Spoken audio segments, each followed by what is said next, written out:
What is up, guys? Welcome on back to TK's Garage. In today's video, is the Viper making a return? I know we've talked about this before and everybody says no. And then Stellantis teases it regularly. I want to talk about all that and more right after this.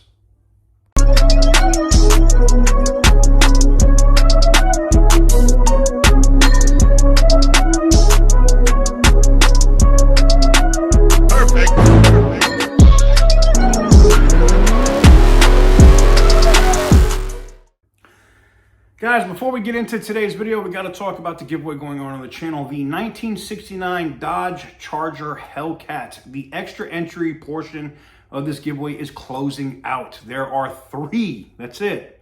3 remaining orders available across the different tiers on the website. Once those close out, all the extra entries from everything else that's on the site will close out. You'll see it'll say sold out. Probably won't be able to do any sales that evening.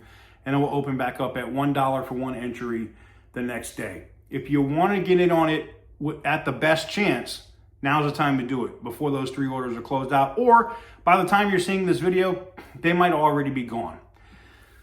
So if you want to get in on it, it's very simple. Link is in the description down below. tksgarage.bigcartel.com. Again, that's tksgarage.bigcartel.com. What is up, guys? Welcome on back to TK's Garage, and Stellantis is at it again. You know, I've had this conversation directly with some of their executives, how they screamed up and down that they're not going to build a Viper. They're not going to do it. We're not building it. It's not our identity. Blah blah blah blah blah blah blah blah. We're not going to do it. Yep. Z1X fucking smacks the fucking shit out of the Demon with arguably one of the best Demon 170 drivers in the country in demonology. And it's not even close. It's bad. With street tires and everything else. And that thing's set up and the Demon's set up to be a drag car. That's bad. I think things may have changed at Stellantis. The reason why I say that is we know that one of the other vehicles that are being built or in development, which we thought was a Viper, is actually whatever that cheaper Halo car is going to be, whether it's a Stealth, Avenger, whatever they're going to call it, Dart, whatever, right? But, we also got all that smoke running around where they were going to take a Maserati MC20 and mid-engine, which would make sense. The Corvette did it. Chevy did it. Mid-engine, the Viper. Now, I know the Viper purists would be like, no, you can't do that. Listen, right now it's about winning. All right, I don't give a fuck if they put the engine on the roof. If that car can whoop everybody's ass around Nuremberg, if that car can spank the ZR1X at the track, that's all people care about. That's it. I know, Viper purists, I'm going to like that shit. But it is what it is. It's about being the most dominant brand at the track. And right now, that's not Dodge. Dodge lost that shit to Chevy with a stock fucking ZR1X. And I know you're going to say, well, it's still a supercar. Yeah, I get it. And I understand, that we have the things from Dodge where they say, oh, we're not gonna build a Demon because we don't want to build a $300,000 car. That's not our identity. I get it.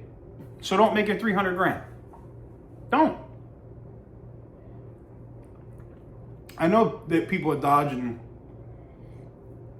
Ram watch these videos. Don't make a $300,000 Viper. I remember what the Viper was when it came out. The motherfucker didn't even have windows. That motherfucker was the most butt-naked car. It didn't have traction control. That motherfucker didn't have nothing. Now, I'm not saying that that's what you got to do with this, but we all know that you can build a car. And if it's an enthusiast car, you ain't got to put all these fucking screens and shit in this car. Put one little screen for the, odometer and all that shit right there. Well, don't even gotta make it big. Save money. Make it like a cell phone size. That's it. Little ass regular Uconnect screen like we had in Challengers and Chargers for a while in the center console. It does not. People are not gonna buy this fucking Viper for fucking screens. They're not buying it for screens. They're buying it for performance. So if you put the car together, whether it's a V10, and I know they're going to say it has to be a V10, the Viper's been a V10. I get it. I understand that. I could get it. I could dig that. But I also could dig some wild ass shit. I could dig a twin turbo 426. I could dig, which is a V8. I understand that. I get it. I could dig them, bringing back the V10. I could dig them getting a V12 or something from their sister company, Ferrari. And don't tell me they can't do it, because yes, the fuck they can. Now, in that case, you're going to say, oh, well, Ferrari won't do that because Dodge will build a car that's better than Ferrari. They did it already. They limited that car before because of that reason, by the way. It wouldn't surprise me, but Ferrari and Dodge are not that close together anymore. They're separate companies. So if Dodge was smart, they could take the design from Ferrari. They could get a license to use the design for that engine and build a V12. Or take 2 cylinders off, make it a V10. You could do it. And then you can use the cross development for the V10 to put it in another Ram truck. So when they say, oh, it's not worth doing it, yeah, you 100% put that powertrain in a SRT Ram, an SRT 10 Ram, and know damn well you sell the fuck out of them, and Tim knows it too. So, are they going to build another Viper? I don't see how they don't build another Viper. And seeing the teasing and stuff that's on Instagram and stuff right now is a prime example of, it's like, companies will do this shit to gauge like interest before they put shit into development. Let me put it like that. They've been teasing and they keep posting Chrysler 300 shit on the Chrysler page for fucking months.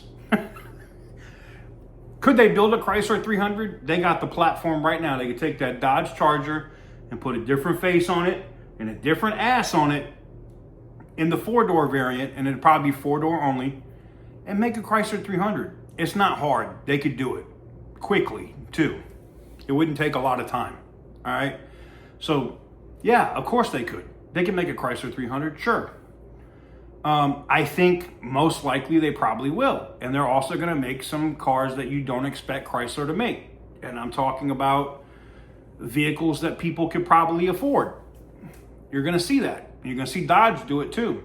In those cheaper sub 30 or right at $30,000, middle of the market cars that have all kinds of power, and they're going to be, I think, fan favorites. It's going to bring a different group of people into the brand. Very similar to what the inline 6 is doing right now. I can't tell you how many of my BMW guys are actually considering picking up one of these Chargers, because they're not a fan of the new BMW shit. It's all hybrid trash. Not saying that Dodge doesn't have their own electric version, but they don't mix the shit. You either have gas or electric. BMW's forcing that shit. Now, they might back off of that now, but I think the damage is done there at BMW in terms of them losing some of their purists. A generation or two from now, what I mean by that is 5 to 8 years from now, yeah, BMW guys are going to go back to BMW if they go back to being a pure twin turbo V8 or a pure inline 6 with a big turbo, or like the S58 with twin turbos and none of this plug-in electric shit. M cars are already a bitch to maintain as it is. They don't need all this extra bullshit, let me tell you. So, it'll be interesting to see how Dodge plays this. I think with all of this teasing, the design stuff going on right now, all this other shit, that it would not surprise me to see a Viper in the next 18 months. Not a long time. But they have everything they need to make it, if they were going to make a mid-engine one. I know you're going to say, I don't want a Maserati Viper. It wouldn't be a Maserati. Yes, they may take that frame, they may take that, tub or whatever and build their own Viper out of it, and it would be mid-engine. But and I know, if you're a Dodge guy, if that car was available, with a V10 or V12 or fuck, even a V8 in the rear with how light that car is and what the MC20 is able to do with a fucking 6-cylinder, and you put 10 cylinders behind that bitch, whew, the ZR1X would have problems. You know it, and I know it. Let me know what you guys think in the comment section down below. Give the video a big thumbs up if you like what I do. Hit the subscribe button if you haven't already. And as always, stay petty, my friends.